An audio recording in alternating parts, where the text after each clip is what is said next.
गंगामाई महाविद्यालयात वैश्विक श्रीकृष्ण साहित्यावर 2 दिवसीय आंतरराष्ट्रीय चर्चासत्र संपन्न। नगाव येथील गंगामाई एज्युकेशन ट्रस्टच्या कला, वाणिज्य आणि विज्ञान महाविद्यालयामध्ये दिनांक 28 मार्च ते 29 मार्च 2 दिवसीय आंतरराष्ट्रीय चर्चासत्राचे आयोजन करण्यात आले होते। जागतिक कृष्ण साहित्यातील संस्कृती, समाज आणि तत्वज्ञान या विषयावर महाविद्यालयातील हिंदी व मराठी विभाग आणि विश्व हिंदी संघटन नवी दिल्ली यांच्या संयुक्त विद्यमानाने चर्चासत्राचे आयोजन करण्यात आले होते। संस्थेचे चेअरमन बाळासाहेब मनोहरजी बदाने या सत्राचे स्वागताध्यक्ष होते, तर प्राचार्य डॉक्टर एस.आर. पाटील हे अध्यक्षस्थानी होते। धुळे ग्रामीणचे नवनिर्वाचित आमदार राघवेंद्र बदाने यांच्या हस्ते चर्चासत्राचे उद्घाटन करण्यात आले, तर प्रमुख पाहुणे म्हणून धुळे शहर आमदार अनुप अग्रवाल, लोकनियुक्त सरपंच ज्ञानज्योतिताई बदाने, नार्वे येथील डॉक्टर सुरेशचंद्र शुक्ल, जपान येथील डॉक्टर रमा शर्मा, नवी दिल्ली येथील डॉक्टर आलोक रंजन पांडे, मूनपूर गुजरात येथील डॉक्टर सुशीला व्यास आदींच्या प्रमुख उपस्थितीत सदर हा 2 दिवसीय वैश्विक श्रीकृष्ण साहित्यावर आंतरराष्ट्रीय चर्चासत्र आयोजन करण्यात आले। तर या प्रसंगी या ठिकाणी या चर्चासत्रासाठी परदेशातून व देशातील विविध राज्यातून संशोधक, लेखक मोठ्या संख्येने या ठिकाणी उपस्थित होते। तर कार्यक्रमासाठी संयोजक व हिंदी विभाग प्रमुख doctor P S. Patil, doctor S R. Khairnar यांच्यासह संपूर्ण गंगामाई महाविद्यालयातील शिक्षक, शिक्षकेतर कर्मचारी यांनी या कार्यक्रमासाठी अथक परिश्रम घेतला।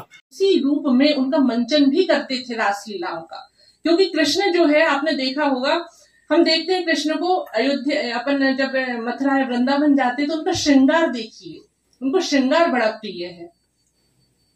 उनको जब भक्त पूरी तरह से उन्हें समर्पित हो जाते हैं और उस आपने देखा रोते हैं भक्त, उनके नृत्य करते उनके सामने, क्योंकि कृष्ण ने स्वयं रासलीला रची है, उन्होंने नृत्य किया है, गोपियों के साथ नृत्य किया है।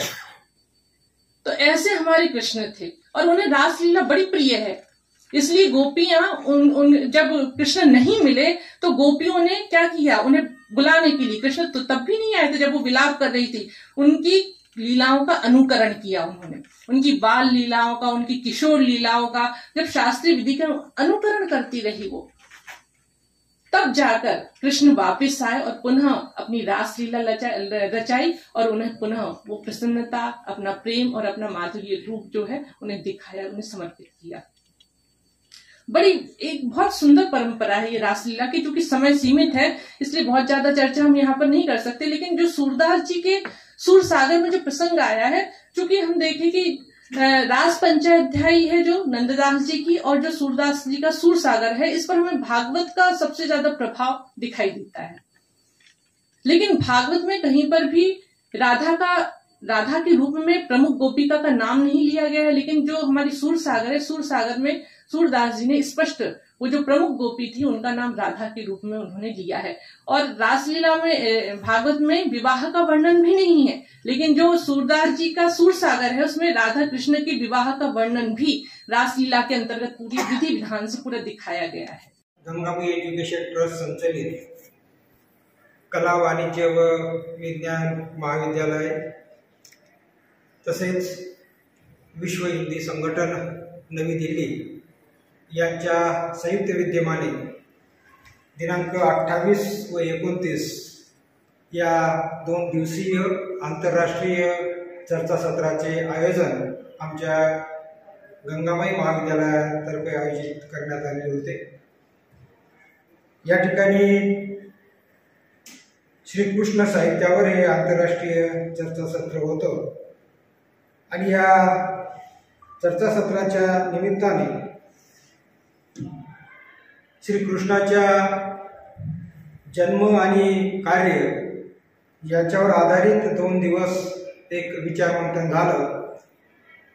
साहित्य, संस्कृती या संदर्भामध्ये विविध अशा प्रकारचे नामांकित विद्वज्जन आम्ही या ठिकाणी 2 दिवस बोलून एक चांगल्या प्रकारचं आंतरराष्ट्रीय सेमिनारचं, आंतरराष्ट्रीय चर्चासत्राचं आयोजन या ठिकाणी केलेलं होतं।